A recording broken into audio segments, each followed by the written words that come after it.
Yo, what's up, guys? We're in El Tunco today, Salvador. We're at a place called El Karma Cobra. It's the only place that was closed, so we came in and asked the owner or the worker if we can come in for an interview and just buy some beers. So we're here with a good friend from New York, Brett Lee, architect, artist, curator, and a few other things. So we're gonna get to know him today. Someone who's traveled the world, quite a bit of countries, over 125 countries around the world over the last 25 years, lived in many countries. And today he's now visiting El Salvador for the first time, which I was not very surprised that this is his first time visiting because of our history, but he's here now. We've had some very in-depth chats about many things ranging from architecture, real estate, culture, spirituality, finance, money, Bitcoin, etc. And I wanted to interview him today to share what his thoughts are, his perspective, also his history, his story, which is also very inspiring, from leaving his home country of Korea from the age of 13 on his own, going to Canada for looking for different new opportunities. And now he's here in El Salvador. We're here at El Tunco, enjoying the beach, enjoying just the weather. And yeah, so thanks for Brett for coming on the channel so we can have a quick chat. And I think it would be really good for our people to hear your story. So I guess we can go back to when you were in Korea, and you told me yesterday you were the day before you left Korea when you were 13 years old by yourself. What made you leave? What made you want to leave Korea at 13 at such a young age? Yeah, so first of all, thank you so much for inviting me here in El Salvador. It's quite exciting. So it's a similar situation that's the reason why I came here today too. I always open-minded, want to just explore something that's outside my comfort zone. And back then, especially for like the age of 13 in elementary school in Korea, I didn't like the education system back then. I already questioned myself, like, is this the place for me? Yeah. And I had a lot of arguments with teachers back then. I asked questions, and it wasn't allowed back then. Okay. And teachers, just they're the ones who tell us what to memorize. Yeah. And I really hated that. And also just the cultural difference. I didn't like the age hierarchy also. So yeah, one day my parents asked me, do you want to go study elsewhere?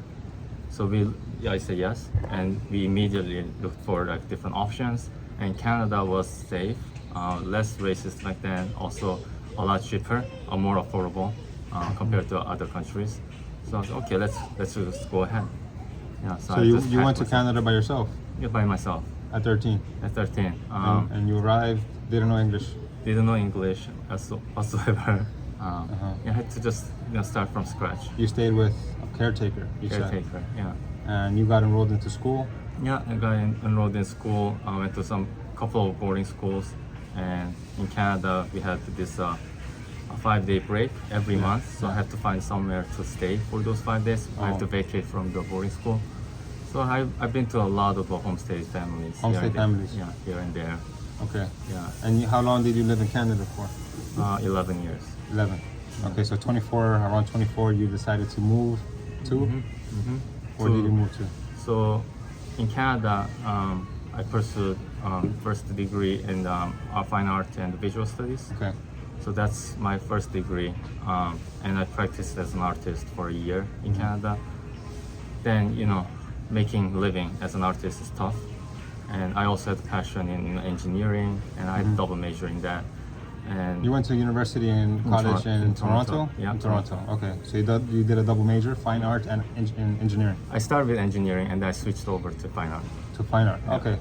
Yeah. Okay. And how did you get into architecture? So I always loved making 3D things. As an artist, I always did like installation, large scale installation, time-based art, something that involved like performance. And the more I think about it, space is like we are 3D being. Right? Yeah. We live through time, through space. So I always sketched a lot of things in 3D. So yeah, that inspired me to pursue architecture, and I prepared portfolio for graduate school application. Yeah. And that had back then it had a lot of sketches of just conceptualization of space, like what I think about the space can be and could be. Space as far as living spaces. Living spaces, Yeah. Experimental, like can be emotional, like it can arouse certain emotions. Okay. And that was my portfolio. Okay. And so when did you officially become an architect? So I officially become an architect after school. I guess it takes a long time to become an architect. You need 3 years of a master's of architecture, and then about 1,000 hours, which is equivalent to about 2.5 or 3 years of internship. Okay. And I have to hit all those hours and Okay. be able to, and then I'm given the right to write an exam, registration exam. Okay. So I started as an intern in 2008. Canada? 2008. Yeah, in Canada, Canada. and also in Korea, briefly. Okay. Yeah. Okay. And so once, because I'm trying to piece together your story, your life story, right? Because you've been all over the world, all over the world. Just really quickly, so that because I want people also, like the people watching, to see that. I mean, you're a lot more cultured than 99% people that I meet, because you've been to over 125 countries and you lived in several countries. So if you could just briefly share with us where you have lived, just not all the places, but share just a some couple. places that you have lived that are most memorable to you and why.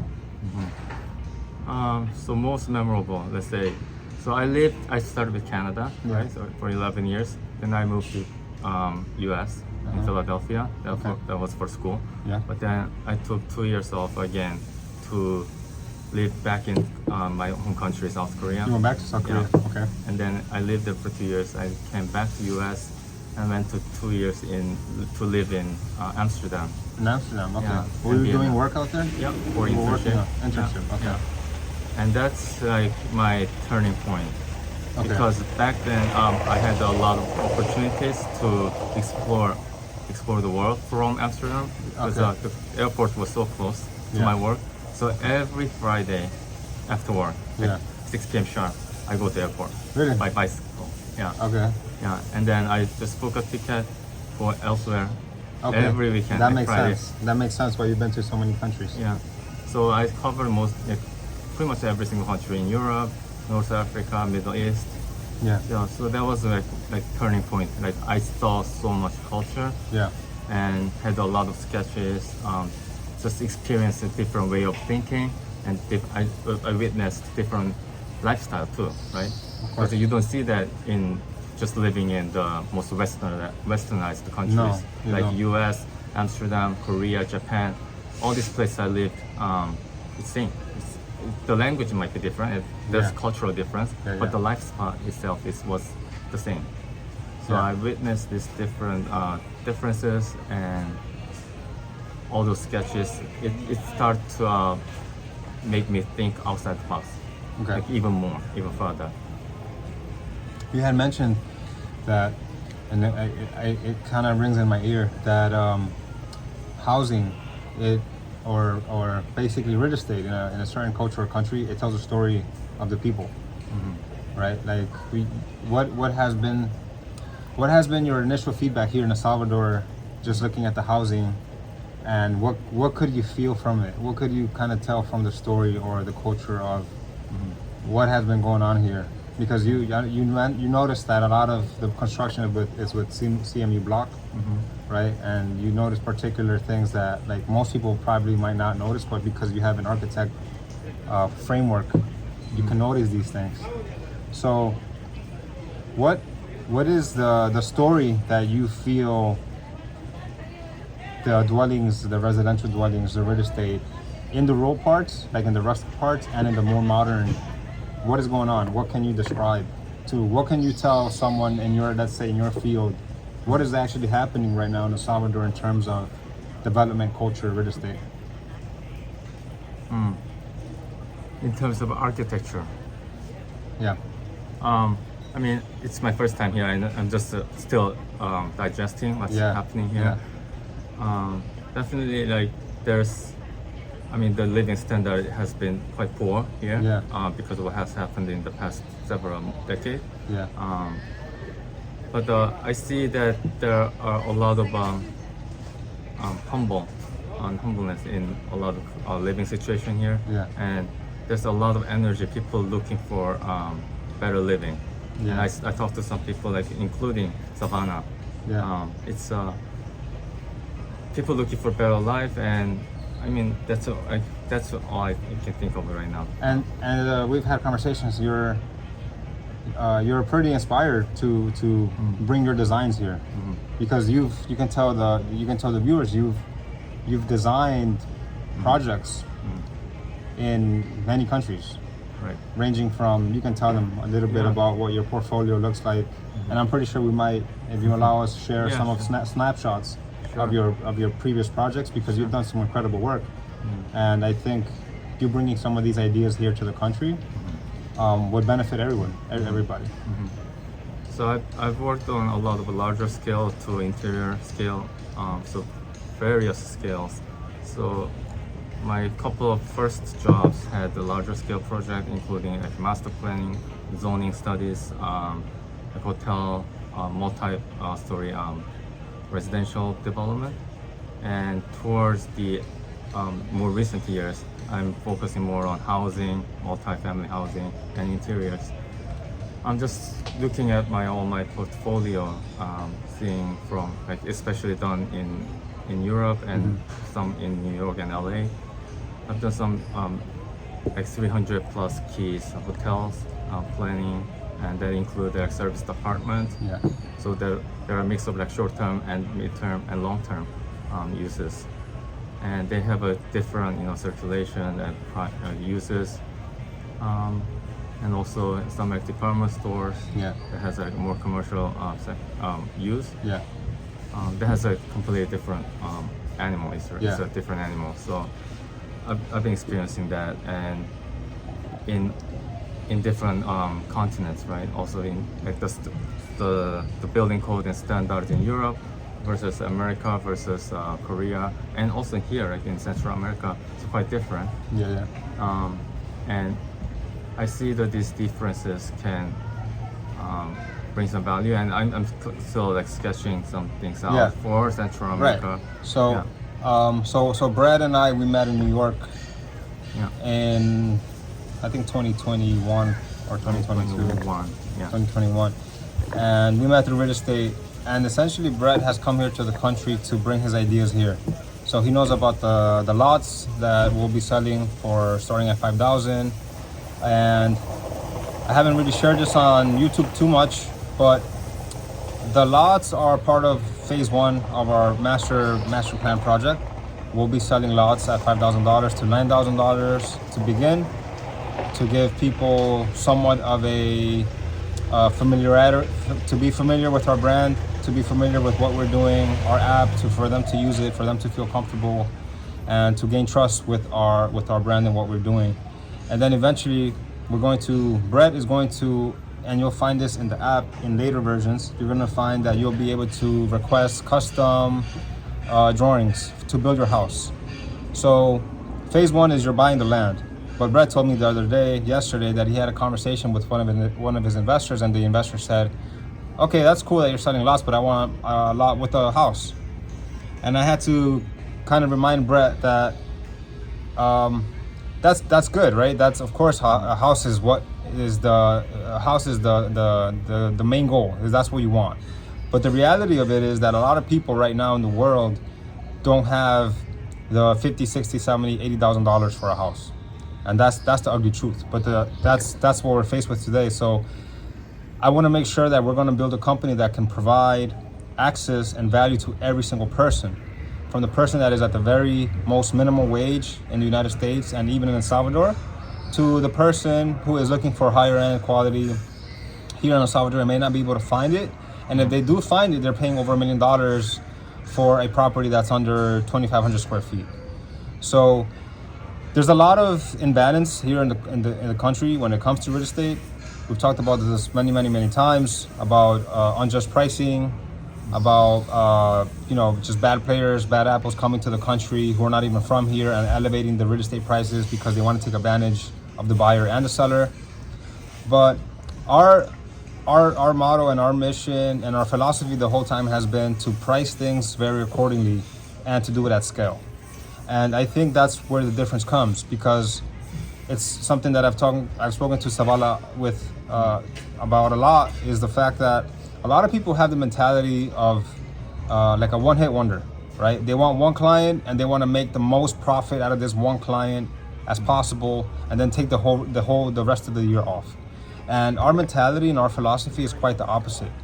Our philosophy is, our methodology is, we basically take a smaller profit, we take a smaller margin, but we build that scale. So yesterday, Brett and I, up to like midnight, we were talking about how are we going to afford to build the most affordable housing for people in the States and Canada and Europe who want to come here. Because let's face it, real estate prices in the West and Europe, they're out of control. We had another friend visiting us from Holland, and he's an engineer, and he was like, there's no future for me in Holland. And he's an engineer.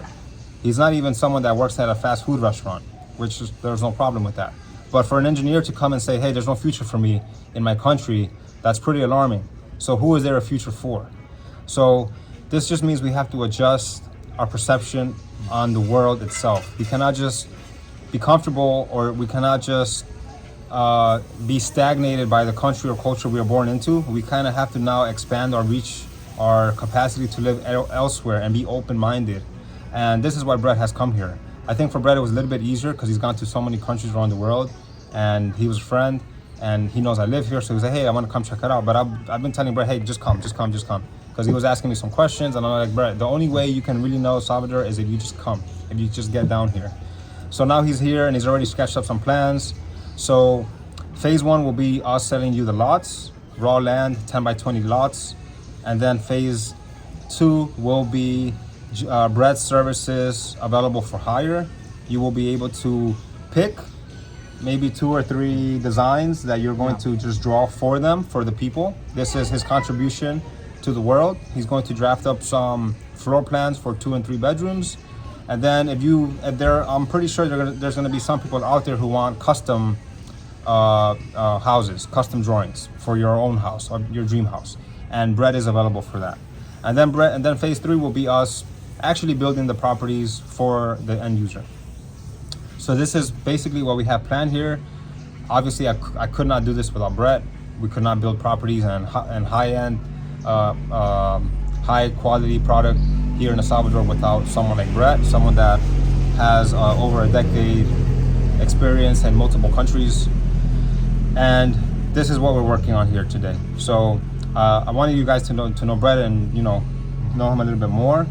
And but I wanted to introduce Brett to you guys because a lot of you guys might be working with him in the future. Also, he has a very interesting perspective on architecture and design. He's also a curator of art, so you can talk about the artistic side of your life, which kind of is why you become very detail oriented when it comes to architecture. So you can talk to us a little bit about your artistic side. Like you have a gallery in Korea, Correct. Yes. right? And you have a show coming up in New York that you can probably post the link up here.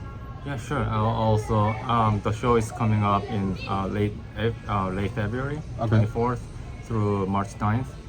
So tell us about that show, and then you can kind of go backwards from there. Yeah. Okay. So I've been doing a lot of shows around the world, and especially in Korea and New York City. Yeah. Just nurturing, the artists basically. There are a lot of artists who are looking for publicity, finding collectors. So I'm basically the ones who are out there to write about them, and then make sure the world knows who he is or she is. Yeah. So this show is about a Korean artist. He's a really a blue chip artist from Korea, and sponsored by a company in New York City. And they reached out to me to curate this show. They've been in a really good relationship with me. in the past couple of years. Okay. So they trust me in terms of the press release writing and publicity and collector space in New York City. So I'm gonna help them with this show throughout February and moving forward too.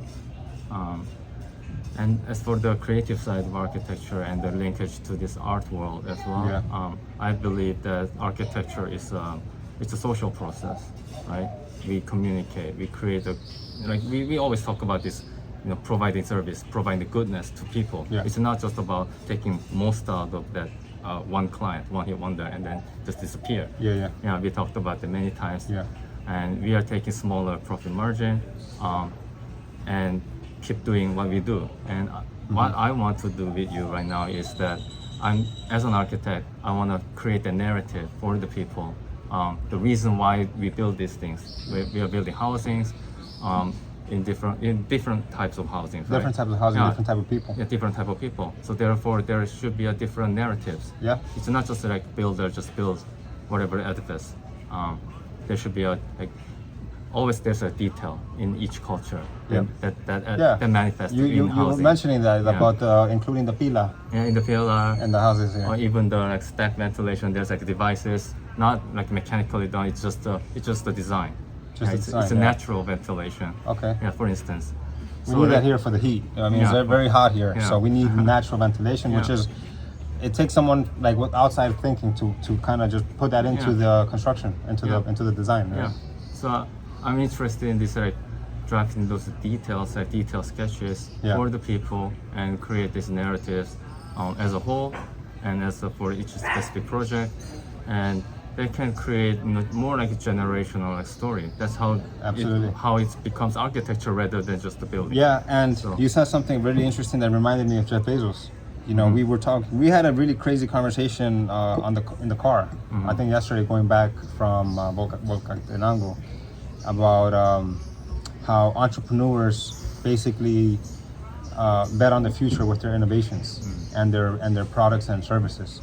So a very good example of that is Jeff Bezos, because Jeff Bezos started Amazon in 1994 when e-commerce was not even popular or even recommended for most businesses, and he's always been obsessed about customer service and customer satisfaction.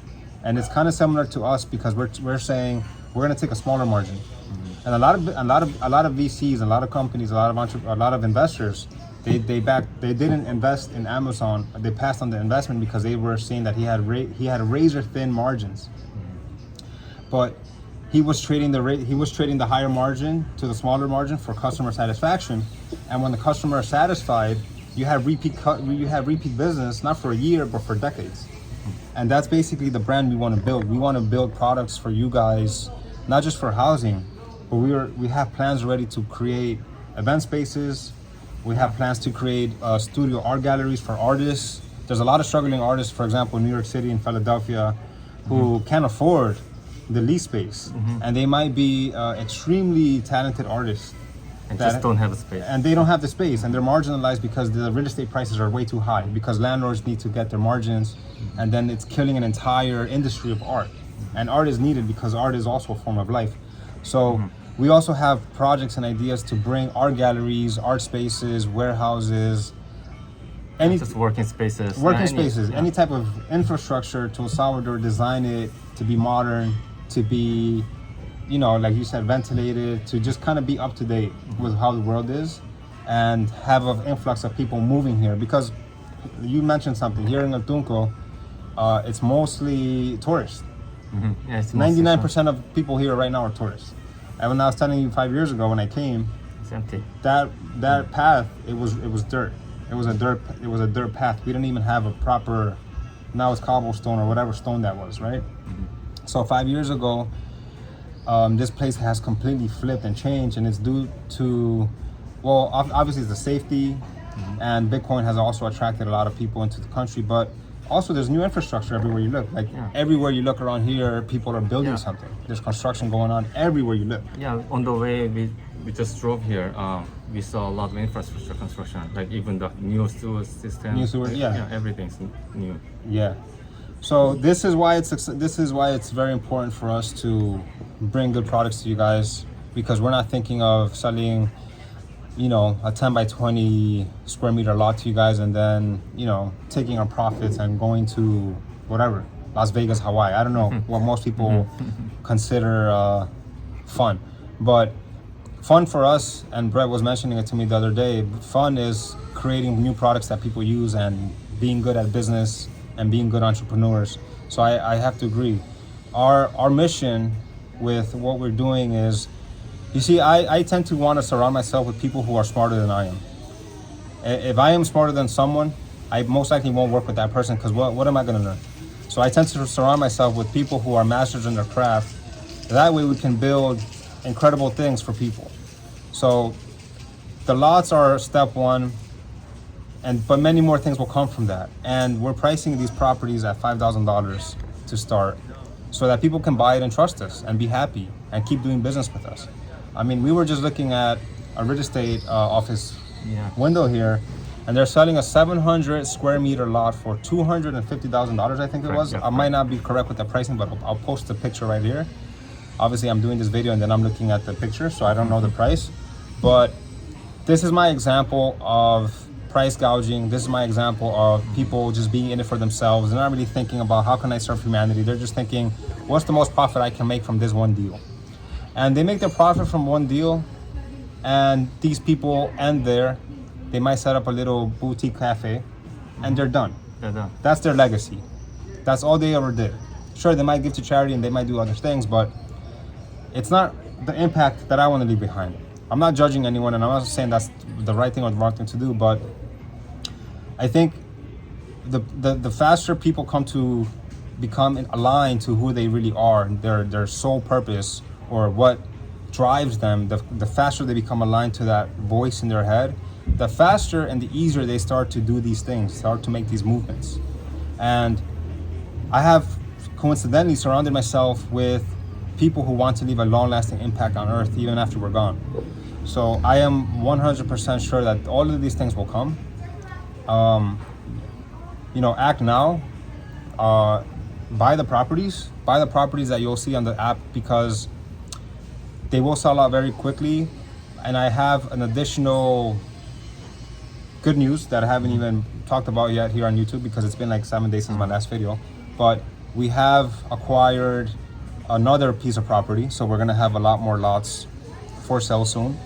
So if you miss your boat on these for 5K, you're gonna have another chance at another group for 5K. A few of them will be for 5K, maybe 20 of them.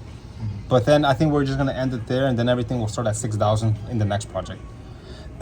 Because for us to start building infrastructure for other people, we need to start, investing in that infrastructure, and it's not cheap. Infrastructure and construction is not very cheap here in Salvador anymore, and this is why we need to kind of somehow find and stay to our balance of providing to humanity, providing to people, but at the same time moving our profits to next projects, and moving rather quickly, because the slower we move, the higher these prices will move, the more expensive it will become, the more expensive it will become for you guys to buy it. And like I told Brett earlier, if someone is telling you about an investment opportunity, if someone else who is not even from El Salvador is telling you about an investment opportunity in El Salvador, it's too late. You have to hear it from the source. These plots that you will be buying, it's only possible because I am getting them directly from the source. I am getting them directly from the people that have owned these lands for 30 years. I'm not getting these properties from a real estate brokerage that came here from Canada or from Florida and set up a little boutique shop in El Tunco, and I was now charging $250,000 for 500 square meters. I am not doing that. I'm going straight to the source. This is, as I mentioned before in the channel, this is my price of admission. This is why I paid the money I paid to come to the country early, to get access, to be able to have these contacts with the local people and bring these opportunities to people elsewhere in other countries, and just share that opportunity and share the wealth. There's a lot of people already that have benefited from these contacts, and we're gonna scale it now thanks to Yako, who is truly like a real warrior, entrepreneurial warrior, who has really gone out, all faithful in this project and has really put his money where his mouth is and really believes in it. So thanks to Yako, 100%. We have a platform, we have an app that is like 95% ready. I believe he's just testing it now. He's just testing it for bugs. He's just testing just the user flow. And he's also done the video for us where we can just test out the Bitcoin, the app, and done the video where you can learn how to buy it and store it and send it.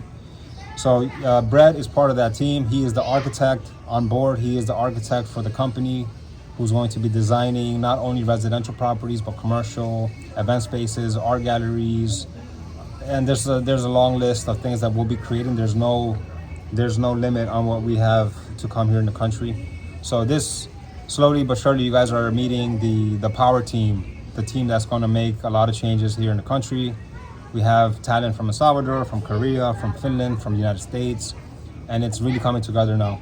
So I don't know if there's anything else to discuss. I mean, I'm pretty sure we'll be doing a lot more videos because this is just the first one. I wanted to give these guys just a quick intro, on who Brett Lee is, but we're going to share your website. We're going to share some of your designs, your upcoming art studio, because you're doing a lot of stuff as well. So you're very busy. Yeah, I'll keep posting a blog on my my website as well.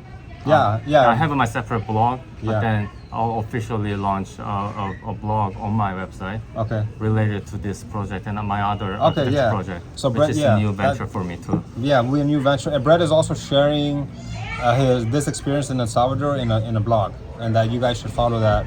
Also, he has a blog where he's also updating or giving insight on architecture and construction and living and real estate, which is really interesting as well. So I'll share Brett's information here. You can follow him as well. He's a young engineer, architect that has a lot of stuff going on, and he's just getting started. So we have a lot of fun projects to do. Like we were looking at kind of models of what we can build, 2 to 3 bedroom houses in gated communities. We want to build gated communities as well for people that don't want to live in the States anymore. They want to come here and live here, and maybe necessarily like Florida or San Diego is not an option anymore. And they're like, I want to come to El Salvador and have access to the beach, have access to the mountain, to the, to the city. Yeah, same quality of life, but for less for better. And better. Yeah, for better. Yeah. And the country, El Salvador definitely has, it's a pro-Bitcoin, pro-investment, everything about like moving forward, not about the bureaucratic systems. Thanks to Bukele. Thanks to Bukele, And Bukele, people ask, like, we just encountered some tourists, and they were asking me, hey, what do you think about Bukele? Like, they were asking me this question, what do you think about Bukele? What do you think about the country, the changes? And I had to be honest with them. That sometimes you have to just be straight up with these guys. And I was like, look, man, I was here 5 years ago when I told you there was no roads to El Tunco, there were no shops. And 5 years ago, I stayed in Soyapango. It was a gang-infested neighborhood. I had to, by force, I had to smoke weed with these guys. I had to drink liquor with these guys. And I had to hang out with them because if you didn't do these things, you were enemy number one and you were targeted. It was like hanging out with a group of hyenas, like a pack of hyenas, where they're friendly right now, but any second, someone can just take a bite out of your neck and you're dead. It was like that. It was literally like that. And so when he was mentioning how the civil rights people or the human rights people were saying, hey, you're violating human rights. And Bukele's response was, hey, if you love these guys so much, why didn't you take them home with you?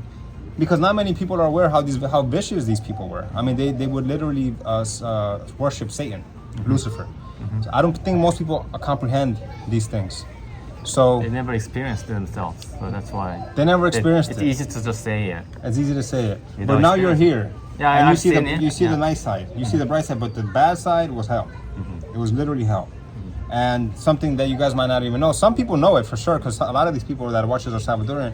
The most feared people in El Salvador were the 10-year-olds, the 8-year-olds and 9-year-olds, because these were the children that wanted to get into the gang. And for them to get in, they had to take blood.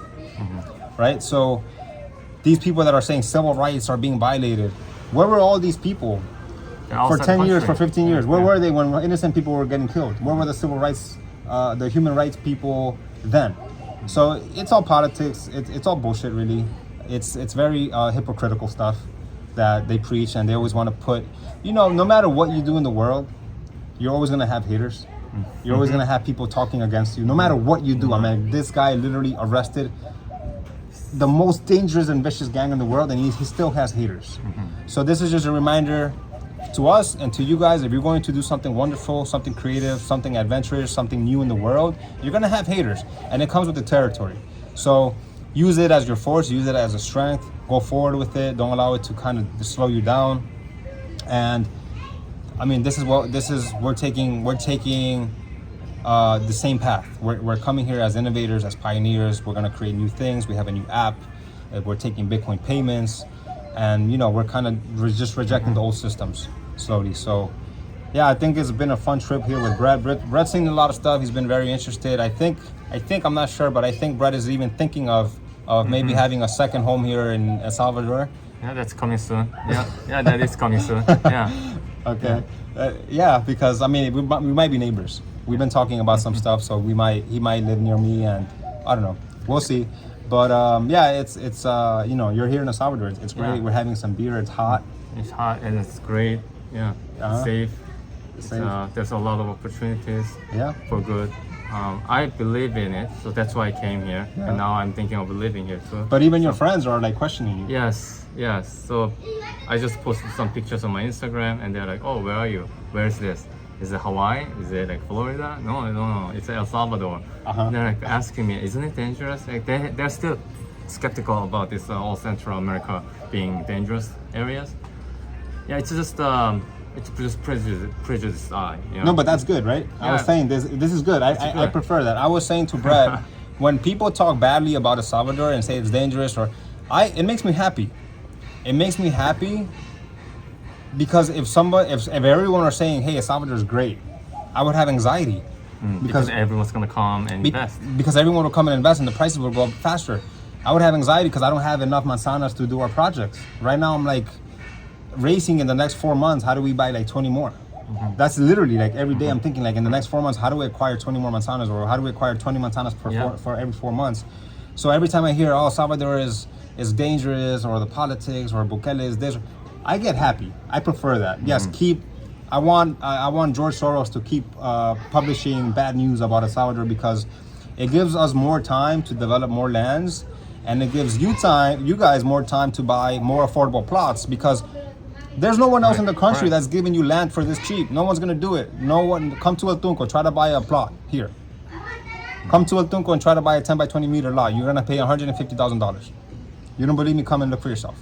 So no one else is gonna give you guys affordable pieces of property, whether it's land, whether it's houses, whether it's bigger houses, whether it's art studios for artists. We're gonna do that for you guys, because we are on a mission. We are on a God-given mission to give people an opportunity of housing, food, transportation, sunlight. These are the things that are innate in human beings, and these are the things that we can provide. We could provide housing, and we can provide affordability and money, education. So this is what we're doing slowly, and we're into the arts as well, because I think art is a great way for the youth to just show build also community, to build communities. Yeah. And so many things coming. I'm very glad you guys got to meet Brett, another key member of this entire movement. We have a very small team. It's a tiny team, but we're compact, and we're lean, and we're fast.